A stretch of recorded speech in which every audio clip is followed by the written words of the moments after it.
কৃষ্ণ মহাপুৰুষ শ্ৰী শ্ৰী মাধৱদেৱে স্থাপন কৰা ঢেকীয়াখোৱা বৰনামঘৰৰ পৰাই আপোনালোক সকলোকে মোৰ এটা নতুন ভিডিঅ'লৈ স্বাগতম জনালোঁ। যোৱা 30 ছেপ্টেম্বৰ তাৰিখে আমি তেজপুৰ অভিমুখে যাত্ৰা কৰিছিলোঁ আৰু যাত্ৰা পথতে ঢেকীয়াখোৱা বৰনামঘৰ পাৰ হৈ গৈছিলোঁ আৰু মানুহজনৰ বহুদিনৰ এটা আশা আছিল যে তেওঁ এবাৰ ঢেকীয়াখোৱা বৰনামঘৰলৈ যাব, কাৰণ তেওঁ আজিলৈকে ঢেকীয়াখোৱা বৰনামঘৰলৈ যোৱা নাই।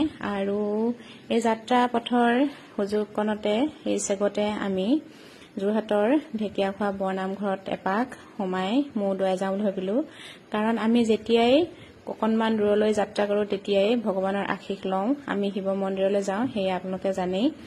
আৰু আগদিনাখনো আমি শিৱ মন্দিৰৰ পৰা আশীৰ্বাদ লৈ আহিলোঁ আৰু যাত্ৰা পথত 30 ছেপ্টেম্বৰৰ দিনাখন এয়া আমি ঢেকীয়াখোৱা বৰনামঘৰলৈ এয়া সোমাই গৈ আছোঁ গেটেৰে। মেইন গেটৰ পৰা মানে কেইবা কিলোমিটাৰ ভিতৰলৈ সোমাই যাব লাগে আৰু ৰাস্তাও ভাল, গাঁওখনো ধুনীয়া, বহুত ধুনীয়া হয়।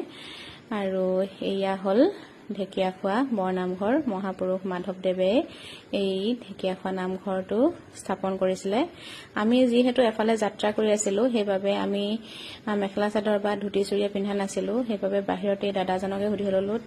তেওঁ ক'লে যে পাৰিব বোলে। এনেকৈও বহুত মানুহে আহে, দৰ্শন কৰে। আৰু ইয়াতে আমি ধূপ চাকি কিনি লৈ নামঘৰৰ ভিতৰলৈ গ'লোঁ আৰু নামঘৰৰ ভিতৰত নামঘৰীয়াজনকো সুধিলোঁ, তেওঁ ক'লে পাৰিব, একো নাই। আৰু এয়াই প্ৰথমে আমি আহিলোঁ ইয়াত ধূপ আৰু চাকি জ্বলাবলৈ বাবে। চাওকচোন, ইমান ডাঙৰ ডাঙৰ কেইখনমান চাকি জ্বলাই থৈ দিয়া আছে আৰু এইফালে তেওঁ প্ৰাৰ্থনা কৰিছে তেওঁৰ মনোকামনা যাতে পূৰ্ণ হয়। তেওঁৰ বহুত বছৰীয়া এটা আশা আজি পূৰণ হ'ল। আৰু এগছি চাকি মই আহিছোঁ বাৰু আগতে, বহুত বছৰ আগতে মই আহিছোঁ, 20 বছৰতকৈ বেছি হ'ল চাগে। অহাৰ সুযোগ মিলা নাছিলে আৰু আজি সুযোগতে মানে সোমাই গ'লোঁ। আৰু এইফালে পাছফালে এটা পুখুৰী আছে, তাত কাছ, ডাঙৰ ডাঙৰ মাছ আদি আছে, খাবলৈ দিলে এয়া ওচৰলৈ আহে। ভাল লাগিলে পৰিৱেশটো, বহু বছৰ মূৰত গ'লোঁ, সেয়ে ভাল লাগিলে। আৰু নামঘৰ তেতিয়া খোলা নাছিলে, কাৰণ আমি 7:30 বজাতে পাইছিলোঁগৈ। ধূপ চাকি জ্বলালোঁ, মনটো পবিত্ৰ লাগিলে আৰু যাত্ৰা পথ যাতে শুভ হয় তাৰে আশীৰ্বাদ ল'লোঁ। আৰু বহুতে আহে ইয়ালৈ, মনৰ আশা পূৰ্ণ হয়।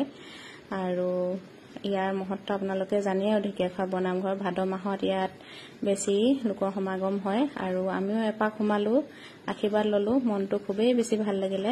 আৰু ৰাস্তাটো যে খুবেই ধুনীয়া, চাৰিওফালে সেউজীয়া আৰু সেউজীয়া, ভাল লাগিলে। কৃষ্ণ, ধন্যবাদ।